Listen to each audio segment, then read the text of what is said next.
When did you realize you raised your kid, right? When my cousin Vanessa was having a wedding, my son Mikey was the first person I told. He has semi-low functioning autism, so more often than not, my friends or acquaintances specifically request for him not to come, which meant we never went to events together. But I assumed my aunt would be different. When I told him, he started jumping up and down and clapping his hands. "Really, Daddy? Really? I can go?" When I exclaimed an enthusiastic "YES," he jumped into my arms and we twirled around. One symptom of his autism is that he is quite easily joyed by the little things in life. So as we made our way to the wedding rehearsal, I made sure to prep Mikey on wedding manners. Don't talk during the ceremony. Try to be quiet. It's the bride's day, not ours, etc. He seemed pretty attentive, so I thought all would be okay. But we were halfway through the practice ceremony when Mikey started smiling really hard. He only does this when he's really happy about something. So I squeezed his hand tight as if to say, "I'm happy too." But we stayed completely silent.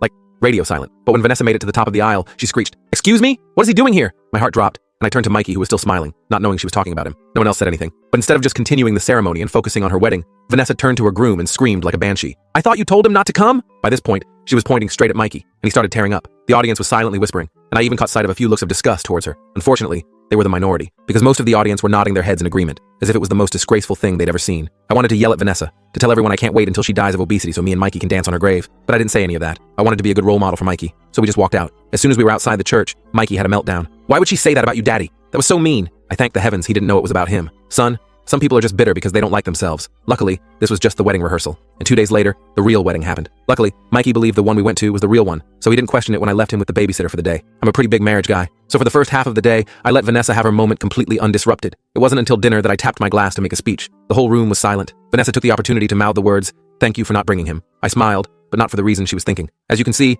I am currently at this wedding without my wonderful son, Mikey. The air was filled with an awkward tension, but I didn't care. A lot of you didn't want him here today, but he still wanted to give a few words. I then took my phone out and started playing a voice recording. It was one I had secretly recorded of Mikey talking about how happy he was for Vanessa and her husband, in 7-year-old terms. Hearing his voice so full of happiness made me tear up, and the rest of the table did too, except Vanessa, who looked so angry I thought she was about to explode. Still, she cheersed with me and the rest of the family. Little did I know, that moment ended up being the calm before the storm, because the next day, not even 24 hours later, there was a knock at the door, and it wasn't Vanessa. Instead, it was CPS. They asked me a few vague questions before barging past me and examining my home. My head was spinning and I barely understood what was going on. The woman started marking every little thing down on a clipboard. Mikey's mattress with no bed frame because of overstimulation? Noted. Plastic on the furniture because of Mikey's toilet accidents? Noted. Locks on the cupboards to protect him from sharp objects? All noted. All marked as evidence. I tried to tell her about his autism, but that's when she whispered under her breath, "That's what they all say," before calling her higher up. I assumed this was due to inexperience, since she looked like she just graduated college. When she hung up, she told me they had to do an emergency removal order, and were going to place him in the hands of his closest relative. I immediately offered his grandma. The following 72 hours were hell. My stomach was turning, and I felt completely powerless.